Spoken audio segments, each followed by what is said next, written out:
Então, boa tarde, meninas, sejam bem-vindas. Hoje a gente vai conversar um pouquinho sobre a depressão pós-parto e a psicose puerperal. A gente vai estar falando sobre os sintomas principais, o diagnóstico, o tratamento, de que forma que a gente pode tratar os dois quadros aí de adoecimento. Quero que vocês fiquem bem à vontade, tá? Para perguntar, para comentar, para tirar dúvida, fiquem bem à vontade mesmo. Então, vamos começando. Essa aula vai ser bem prática, tá? Então, ela vai ser bem pontual, a gente vai olhar bem os pontos que precisa, né, sem muita complementação teórica, mas mais diretiva mesmo para facilitar um pouquinho a compreensão de vocês também, tá? Então, para a gente entender um pouco sobre depressão pós-parto, eu acho que é sempre importante a gente diferenciar do baby blues, né? Então, a gente vai olhar que cerca de 25% das mulheres vai desenvolver a depressão pós-parto, né? Uma média brasileira. E mais ou menos 80% vai vivenciar o baby blues. Tem alguns artigos que trazem um pouquinho mais, tem alguns artigos que trazem um pouco menos, mas é mais ou menos nessa média. Tá? E o que é importante a gente diferenciar? O baby blues, ele não é um transtorno mental, né? Ele é uma disforia transitória, então ele é uma disforia puerperal que já é esperada que aconteça ali nesse período inicial do pós-parto. Vai aparecer entre o segundo, terceiro dia após o parto, normalmente, e ele dura ali até 2 semanas, né? Então, 15 a 20 dias. Em alguns casos mais intensos, dependendo da vivência, ele pode prolongar até 45 dias. Mas o mais comum é ali durar 2 semanas. E conforme a mulher vai se adaptando, vai começando a regular essa questão hormonal, a tendência é que os sintomas também comecem a amenizar, tá? O que a gente vai ter de sintomas do baby blues? A gente vai ter a oscilação de humor, né? Então, a labilidade de humor vai estar bem presente. E aqui a gente vai ter tanto o humor deprimido quanto o humor, assim, mais positivo, digamos assim, né? A mulher vai vivenciar a alegria, vai vivenciar o amor, a expectativa, né? A euforia ali de estar vivendo essa nova fase, a gratidão. E também vai vivenciar, às vezes, a tristeza, a raiva, o choro, né? Então, são todos esses sentimentos que vão surgir durante o dia, muitas vezes ao mesmo tempo, na mesma hora. Então, ela vai sentir essa oscilação realmente, diferente da depressão pós-parto, tá? O choro frequente, ansiedade, cansaço, a irritabilidade, né? Então, são sintomas que vão estar presentes, dificuldade de concentração, alteração no sono. Então, uma alteração no sono que seja uma alteração também leve, que não é algo que não tem melhora, né? Então, aqui a gente sempre vai prestar atenção na intensidade desses sintomas, tá? A diminuição do apetite, sentimento de sobrecarga, né? O sentimento ali de estar cansada muitas vezes da rotina com o bebê. Então, é muito comum que surjam todos esses sentimentos no baby blues. Tá? O que a gente vai cuidar em relação à intensidade desses sintomas? Tá? Quando a gente fala da depressão pós-parto, são sintomas muito mais intensos que não têm uma melhora. No baby blues, não, ela não passa o tempo todo, a maior parte do tempo assim. Ela tem momentos e momentos, né? Então, como se fosse uma montanha russa emocional. Tem momentos que ela tá muito bem, tem momentos que ela não tá bem. Né? E já na depressão pós-parto, não, a gente vai ver essa diferença também para conseguir relacionar, tá? Então, a depressão pós-parto, ela vai ser mais duradoura, né? Os sintomas são mais duradouros. Então, o que a gente vai ter? A mulher não tem uma melhora desses sintomas. O humor, ele é necessariamente mais deprimido. Então, ela já não tem essa oscilação entre alegria, né, ali a euforia, a gratidão, com a exaustão, o cansaço. Não, ele é um humor predominantemente mais deprimido, tá? Ela vai afetar a capacidade dessa mãe de cuidar de si mesma e de cuidar do bebê. Né? Então, acho que esse é um dos pontos que as pessoas mais conhecem, assim, a depressão pós-parto, né? Que a mãe não consegue cuidar do bebê. Né? E aí tem um ponto muito importante aqui, que ela não conseguir cuidar do bebê não significa que ela não ame esse bebê. na maioria das vezes existe um sentimento de culpa muito grande por não estar conseguindo cuidar, ou por não conseguir suportar o choro, ou por se sentir estressada por precisar cuidar desse bebê. Então, normalmente existe aí esse sentimento de culpa aliado à dificuldade de cuidar do bebê, né? Então, muitas vezes elas trazem na fala, ai, eu deveria estar gostando, né? Eu não estou sendo uma boa mãe porque eu deveria estar feliz com o meu bebê, porque eu deveria conseguir amamentar, eu deveria suportar o choro, né? Então, normalmente tem um peso de culpa também nessa dificuldade de cuidado. Os sintomas normalmente aparecem ali nas primeiras semanas após o parto, já começa a ter alguns sinais, mas também pode surgir até os primeiros 2 anos de vida do bebê. Então, por isso que é tão importante a gente cuidar da saúde mental dessa mãe, a gente fazer uma psicoeducação ali muito bem feita, para que ela tenha consciência de que isso pode acontecer, que ela tenha consciência da importância de cuidar da sua saúde mental em todo esse período, né? Então, quando a gente pensa que o puerpério emocional, ele vai até os 2 anos de vida do bebê, pode surgir a depressão pós-parto em todo esse período também, tá? Sintomas com duração maior que 30 dias precisam ser avaliados e tratados corretamente. Então, 30 dias sem melhora, né, sem uma melhora desses sintomas, com uma intensidade importante, a gente precisa dessa avaliação, tanto psicológica quanto psiquiátrica. Então, a depressão pós-parto, a gente não vai tratar sozinha em hipótese alguma. Eu preciso do tratamento em conjunto ali com o psiquiatra, tá? Porque é ele que vai fechar o diagnóstico e é ele que vai medicar, né, e que vai também ser o suporte ali para essa paciente. Então, nunca, em hipótese alguma, o psicólogo deve tratar sozinho uma mãe com depressão pós-parto, tá? É extremamente importante. Tá? É extremamente importante que a gente tenha realmente essa troca. E aí também faz parte do nosso trabalho essa psicoeducação do porquê do tratamento psiquiátrico, de qual que é a importância, que ela não está ficando louca, que não é nada disso, que é um momento em que a medicação vai entrar como aliada no tratamento. Então, o quanto é importante fazer uma psicoeducação para que ela se sinta segura de ter esse acompanhamento também, tá? Diferente do baby blues, que já não existe a necessidade da medicação. Normalmente, só com acompanhamento psicológico, a gente já consegue tratar o baby blues, tanto com acompanhamento psicológico, quanto com o suporte ali da rede de apoio. Então, às vezes, é importante também trazer essa rede de apoio, acolher, orientar essa rede de apoio de como eles devem estar atentos, né, a esses sintomas e também como eles podem ajudar de uma maneira positiva.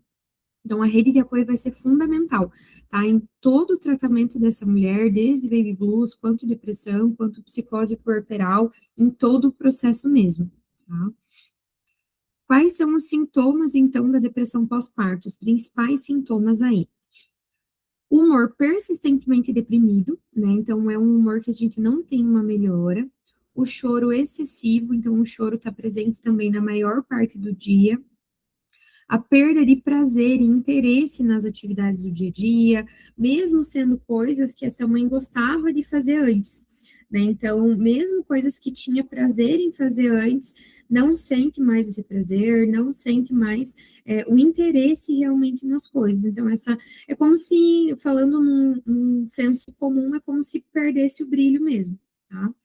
Fadiga extrema, então aqui entra às vezes a dificuldade de levantar na cama, a vontade de se isolar, de ficar sozinha, só deitada, as alterações no sono, então mesmo extremamente cansada, mesmo o bebê dormindo, ela não consegue dormir, mesmo tendo alguém da rede de apoio junto, cuidando desse bebê para que ela descanse, ela não consegue descansar ou o sono em excesso, de sentir a necessidade de estar sempre dormindo, a alteração no apetite, e aqui também tanto para a falta quanto para o excesso de apetite, irritabilidade e raiva.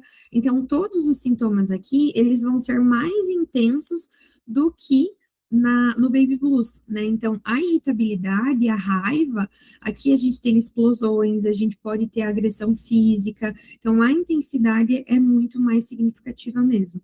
Dificuldade de concentração, sentimento de culpa e inutilidade, então a culpa que eu estava exemplificando para vocês, né, de não estar sendo uma boa mãe, de não conseguir cuidar, de achar que deveria estar fazendo diferente, pensando, sentindo diferente, né, e o sentimento de inutilidade, muitas vezes o sentimento de que esse bebê poderia estar melhor sem ela, né, de que ela não está sendo uma boa mãe, de que esse bebê estaria mais bem cuidado pelo pai, né, então são sentimentos que podem estar presentes.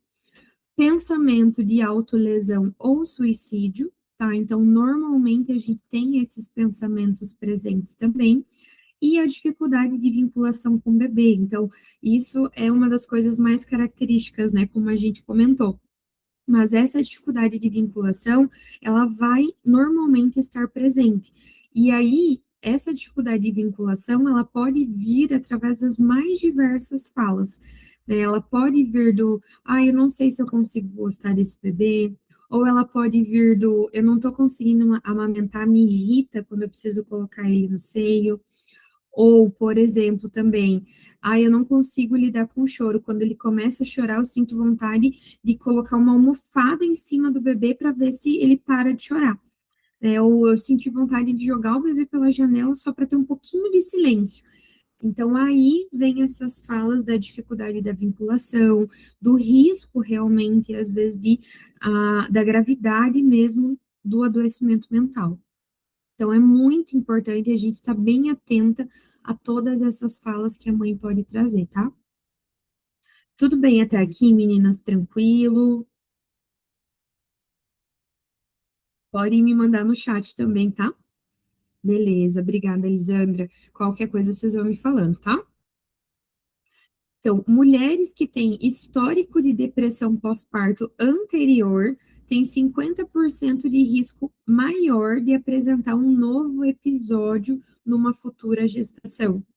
Tá? Então, sempre fiquem atentas, porque esses são pontos que a gente precisa investigar já na anamnese da gestação, tá? Ou também, se chega para vocês puérpera, se chega para vocês tentante, é importante a gente investigar esse histórico, tá? Até 30% das mulheres com depressão prévia à gestação, né? Então, se ela já teve algum histórico de depressão em algum momento da vida, tem uma chance maior de desenvolver a depressão pós-parto também, tá? A apresentação clínica dos sintomas, então, na depressão pós-parto, vai ser bem semelhante a quadros depressivos comuns, né, que pode ocorrer ali em outros momentos, então, né, que não seja necessariamente gestação e pós-parto, tá? Então, são sintomas semelhantes ali, só que vai ter algumas questões específicas que a gente vai avaliar, tá? Mas normalmente se inicia com ansiedade, inquietude, insônia, o humor deprimido, né? A anedonia ali, que vai ser a dificuldade de sentir prazer, de sentir interesse nas tarefas do dia a dia, na rotina. E a ansiedade, ele vai ser também um dos sintomas centrais para o diagnóstico. Tá? Então, quando vocês começam a perceber que ela começa a trazer esses sintomas, começa a trazer essas queixas, é importante a gente ligar um alerta ali e começar a prestar atenção que pode ser um início de uma depressão pós-parto, tá?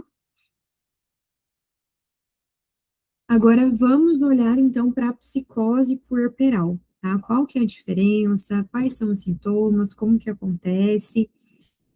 Cerca de 1 a 2% das puérperas vai desenvolver a psicose pós-parto. Então, um índice muito menor, né, se comparado à depressão pós-parto, mas ainda assim a gente precisa estar muito atenta, tá?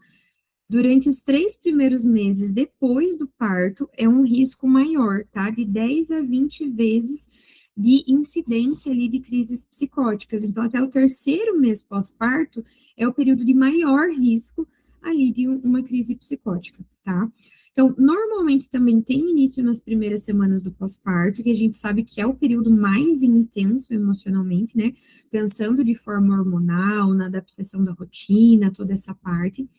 Então, normalmente é o período de maior risco, então elas têm uma tendência a começar a apresentar alguns sintomas já nessas primeiras semanas, e vai estar caracterizado pela oscilação de humor intensa, pela agitação psicomotora, a ideação paranoide, então, né, ideias de perseguição, a base alucinatória, né, então a gente vai ter a presença de alucinações, é um predomínio maior de alucinação auditiva, mas também pode estar presente a alucinação visual. Tá, então aqui ela pode ter alucinação auditiva de ter vozes, ter pessoas falando para ela fazer alguma coisa com o bebê, ou pessoas falando para ela fazer alguma coisa com a própria vida. Eu lembro assim que eu acompanhei um caso no hospital quando eu trabalhava ainda no ambiente hospitalar, que a gestante já tinha desenvolvido a psicose já na gestação. Então, era um caso muito, muito grave, e ela ouvia vozes dizendo que o bebê era um ET dentro dela, e que esse ET ia matar ela de dentro para fora, e ela precisava tirar de alguma forma, né? Então, para vocês verem como pode surgir das mais diversas formas, mas normalmente, tá? Sempre em casos psicóticos a gente vai ter uma base de alucinação, tá? Tanto visual quanto auditiva, ou só visual, ou só auditiva, mas o mais comum é a alucinação auditiva mesmo, tá? Em alguns casos é necessário a internação hospitalar, tá?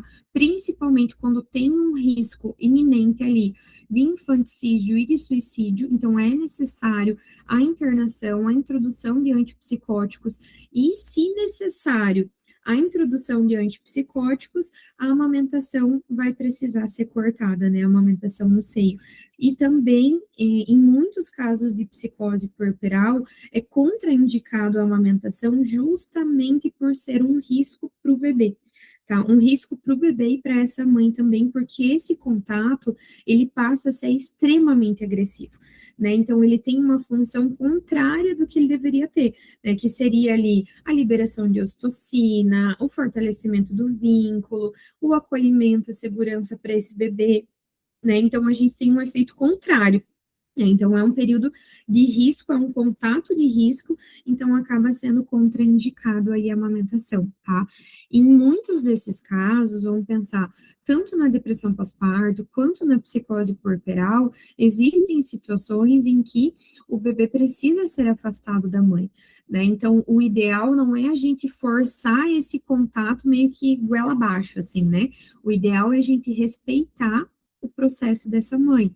Então, se ela não consegue ter contato com esse bebê, se está sendo agressivo para ela, talvez seja melhor afastar um pouquinho, né, que a gente tenha alguém da rede de apoio que possa fazer esses cuidados principais com o bebê, que possa ser esse suporte, enquanto a gente fortalece essa mãe para que ela consiga cuidar do bebê, para que ela consiga retomar aí esse vínculo, tá? Então, nunca, em hipótese alguma, a gente vai forçar o vínculo se ela não tem condições emocionais para isso. E aí, olhando para todo esse cenário, né, para todos esses pontos, a gente precisa entender também um pouquinho dos fatores de risco. Por quê? Porque entendendo um pouco desses fatores de risco, a gente também já vai ter uma base para eu conseguir avaliar essa mãe quando ela chega para mim. Seja tentante, seja gestante, seja puérpera, né? Então, eu já vou conseguir partir a minha anamnese sabendo que eu tenho que investigar também, tá? Então, esses fatores de risco vão servir de base para a gente ter uma noção ali de qual é o risco de evoluir para uma depressão pós-parto, qual é o risco de evoluir para uma psicose puerperal, e assim a gente consegue também atuar preventivamente, tá? Então, antecedentes médicos e psiquiátricos. Então, doenças que elevam o risco ali da gravidez. Diabetes gestacional, cardiopatia, nefropatia, hipertensão, hipertiroidismo, porque elevando o risco da gravidez, a gente vai ter todo um movimento diferente também no emocional e vai afetar a saúde mental, consequentemente, tem um risco maior. Tá? Histórico de depressão, de transtorno afetivo, psicose, transtorno de personalidade, fobias, drogadição, problemas com outras gestações, então outras gestações de risco, outras gestações complicadas, transtornos durante a gestação, perdas gestacionais, tá? Então, tudo isso a gente vai precisar avaliar. Antecedentes médicos e psiquiátricos da família. Então, se a família, principalmente a família nuclear, pai, mãe, irmãos, tem aí psicoses, transtornos afetivos, né, drogadição, principalmente aí os pais, no caso, né, para a gente entender qual é o risco aí também biológico que a gente está falando dessa mulher, né, que a gente vai estar observando nessa mulher que está ali. Antecedentes menstruais de obstétricos também é um ponto importante de avaliar, tá? Também pode ser um fator de risco, tá? A idade da primeira menstruação, o significado, como é que foi esse processo, tá? Da primeira menstruação, a aceitação dela, a aceitação dos pais, tá? Se teve alguma questão importante, algum trauma relacionado, quais as expectativas em relação a isso? Como que ela estava sendo preparada, se ela recebeu ou não orientação sobre esse processo, como são os ciclos menstruais, então, desde a primeira menstruação, se ela tem muita cólica, né, se é uma cólica ali incapacitante, que às vezes fica de cama, o que acontece muito quando tem endometriose, quando tem SOP, síndrome pré-menstrual, então, como é que é essa TPM, avaliar também, dificuldade de engravidar, se teve algum natimorto, algum aborto, gravidez gemelar, descolamento prematuro de placenta, placenta prévia, aborto espontâneo ou provocado, tá? Então, tudo isso precisa ser avaliado porque pode ser um fator de risco ali também para um adoecimento mental, tá? Então, o aborto provocado pode ser acompanhado também de uma sensação de culpa e o medo de ser punida nessa gestação, tá? Então, é um ponto bem importante de investigar. As perdas que ela já vivenciou também, tá? Principalmente perdas recentes, né? Mas também toda e qualquer perda que tenha acontecido na vida, porque aí a gente vai avaliar também a forma de enfrentamento, tá?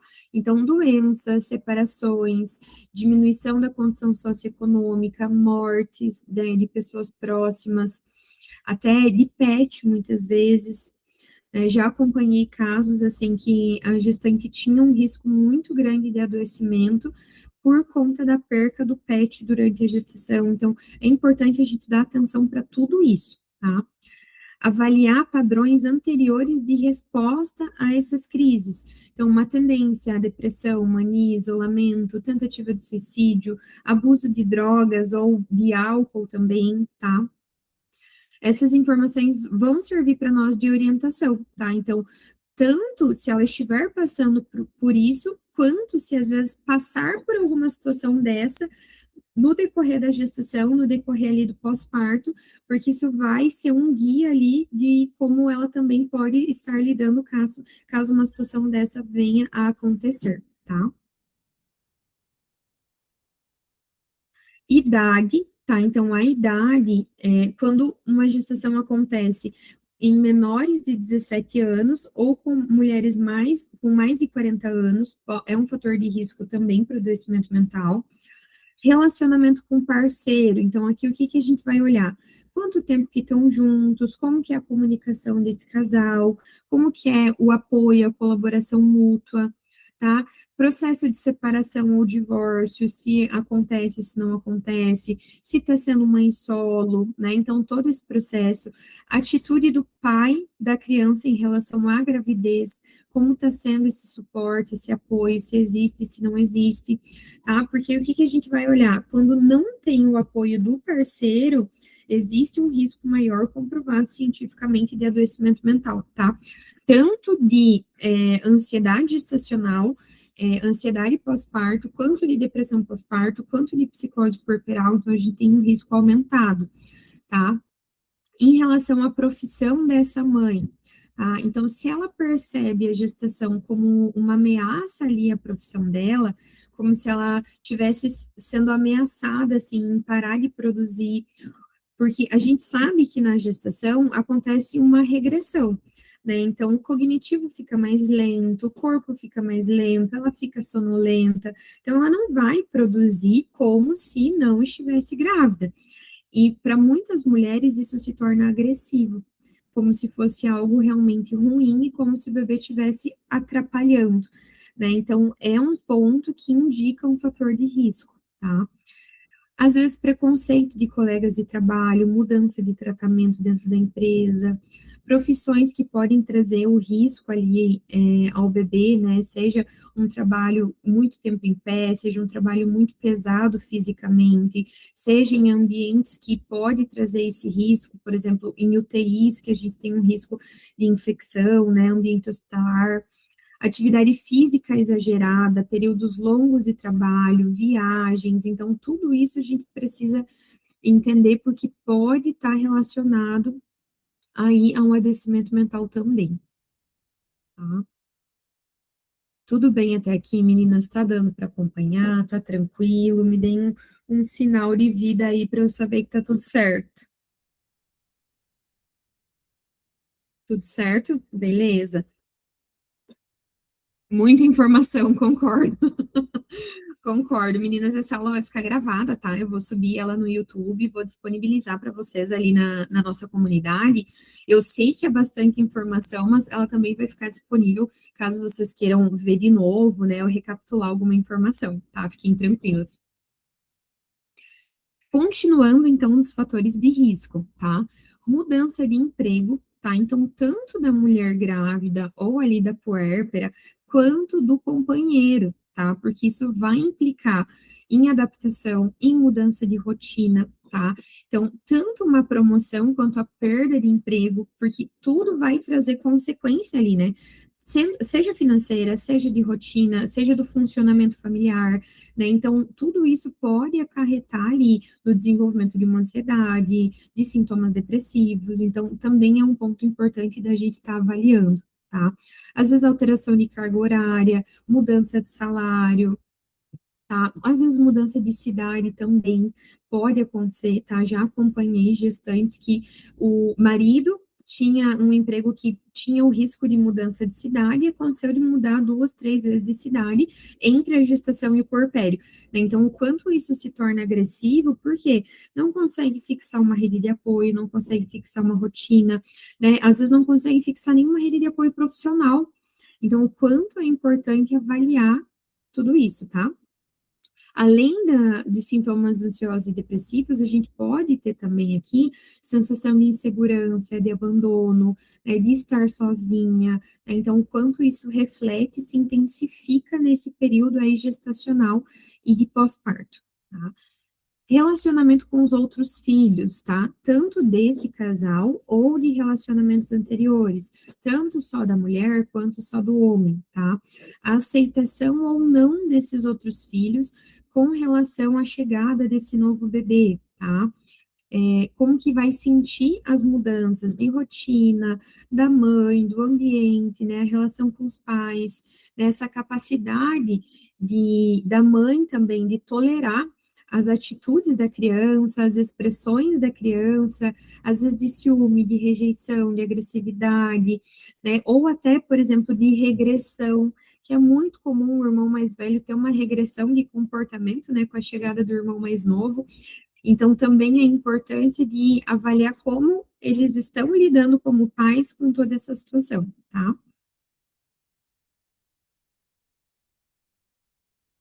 Problemas de saúde, tá? Então, aqui, problemas de saúde na gestação é um ponto, é um fator de risco bem importante, tá? Então, tanto aquilo que a gente falou lá no começo dos fatores de risco, de diabetes, hipertensão, má formação, né? Todas essas questões, quanto talvez ali uma doença sexualmente transmissível, AIDS, sífilis, ou às vezes sangramento recorrente, depressão, psicose, tudo isso aumenta o risco do adoecimento mental, tá? Problema de saúde, ou com o companheiro, ou com familiares dela, ou com pessoas próximas, tá? Então, por que que isso gera uma situação de risco de adoecimento mental? principalmente condições ali que exigem tratamento longo, custoso. Então, vamos pegar um exemplo: algum familiar acaba passando por um câncer no mesmo momento em que ela está gestante. Né, o medo da perda dessa pessoa não conviver com o filho, ou até, às vezes, meninas, de tirar o foco da gestação dela, né, de não é desse jeito que ela gostaria de viver a gestação, né, ou às vezes o isolamento da convivência com essa pessoa, hospitalizações muito prolongadas, né, tudo que altere ali o ritmo, a rotina de vida dela, tá mudando, às vezes o financeiro, às vezes o psicológico, a rotina familiar, a expectativa dela com a gestação, então também é um fator importante para avaliar, tá? Acidentes e assaltos. Então, caso aconteça, tanto durante a gestação quanto no pós-parto, vai aumentar essa sensação de vulnerabilidade. Então, o que que a gente tem?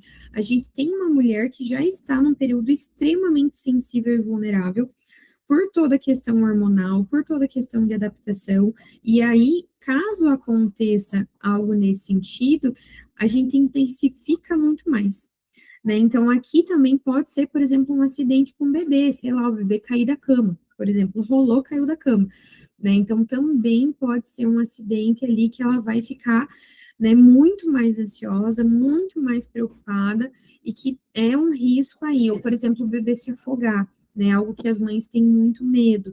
Então, também pode ser algo que intensifique, tá? Pode gerar ali um estresse pós-traumático, pode apresentar sintomas físicos, né? Então, a insônia, a dificuldade de se alimentar, de dormir, de fazer qualquer outra coisa, né? E dores de cabeça. Então, pode trazer muitos sintomas físicos também e psíquicos, com certeza, tá? Então, que aí a gente vai precisar interferir, tá? Vai precisar investigar, vai precisar tratar, para que ela consiga tanto ter uma evolução mais saudável emocionalmente dessa gestação, quanto ali no vínculo com o bebê, por exemplo, tá? E aí, na gestação, exemplos, às vezes, do que pode acontecer.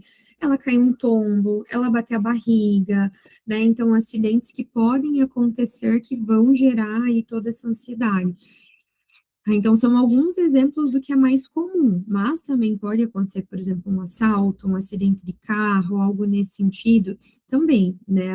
As chances são um pouco menores, né? São menos comuns, mas também podem acontecer, e é bom a gente ter esse conhecimento para saber como avaliar e como lidar, tá?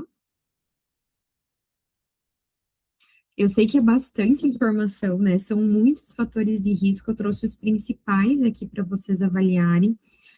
Vou complementar com um artigo para vocês também, que traz mais fatores de risco aí, mas são uma boa base para a gente conseguir avaliar bem essa, essa gestante ou essa puérpera que chega até nós, tá? Olhando para tudo isso, como que a gente vai fazer um bom tratamento, tá? Então, o primeiro de tudo vai ser uma boa anamnese, né? Então, a gente investigar tudo isso que a gente conversou, questão de sintomatologia, questão de fator de risco, questão de enfrentamento, de histórico, né? Então, tudo isso que a gente conversou, entender como é que é a rede de apoio dessa mulher, porque a gente vai precisar trabalhar a rede de apoio também. Então, trazer essa rede de apoio, fazer uma psicoeducação, às vezes fazer uma anamnese com a rede de apoio, e aí partir para uma psicoeducação dentro do que você avaliou ali na anamnese. Tá? Usar instrumentos, também, por exemplo, a escala de Edimburgo para avaliação de depressão pós-parto, tá? Ela é bem positiva porque ela vai dar um norte para nós em relação à depressão pós-parto, tá? Então, normalmente, além da anamnese, eu aplico ali a escala e aí encaminho para o psiquiatra, tá? Então, sempre, quando a gente tem um adoecimento mental, tanto na gestação, mas principalmente no pós-parto, que é o que a gente está focando hoje, a gente vai encaminhar para avaliação psiquiátrica, tá? Então, a gente faz a psicoeducação com ela, a gente explica o porquê da necessidade, como que vai ser esse tratamento, a importância do tratamento, tira todas as dúvidas e encaminha para avaliação psiquiátrica, porque esse trabalho precisa ser feito em conjunto, tá? A psicoeducação com a rede de apoio, né, como eu comentei. Então, tanto a gente acolher a rede de apoio, quanto a gente orientar, né, e orientar, meninas, desde perceba se ela está com dificuldade com o bebê, fique atento se ela começa a querer se isolar, se ela traz falas de sentir vontade de jogar o bebê da janela, né, tanto isso quanto, olha, talvez você precise ficar com o bebê para que ela possa dormir, né, talvez ela não tenha que amamentar nesse momento, porque isso é mais risco do que benefício nesse momento, né? Então, toda essa psicoeducação para como essa rede de apoio tem que agir, tá? Internação quando necessário, né? Então, encaminhamento para internação quando necessário, e a possibilidade de afastamento temporário do bebê, tá? Então, sempre lembrando aí de avaliar caso e caso, como que está acontecendo, o que está trazendo ali de sentimento, porque esse afastamento temporário, ele pode ser muito positivo para que ela consiga cuidar dela e retomar esse vínculo, tá? E para o bebê, esse afastamento, ele não vai ser ruim, desde que a gente tenha alguém que possa suprir essas necessidades, né? Fazer esse papel ali suficientemente bom de suprir todas essas necessidades do bebê. E claro, né, meninas, em todo esse tratamento, um ponto-chave é o acolhimento, né? Então, a gente acolher, a gente permitir o choro, a gente permitir a fala, permitir a reclamação sem julgamento, né? Então, o acolhimento também vai ser um ponto-chave aí do tratamento nesses casos, tá? Dúvidas? Alguma dúvida, algum comentário de tudo isso que a gente conversou? Jéssica, tô Uhum. achando bem legal a aula. É, esse EPDS é o que mesmo? Você falou, mas eu não entendi direito.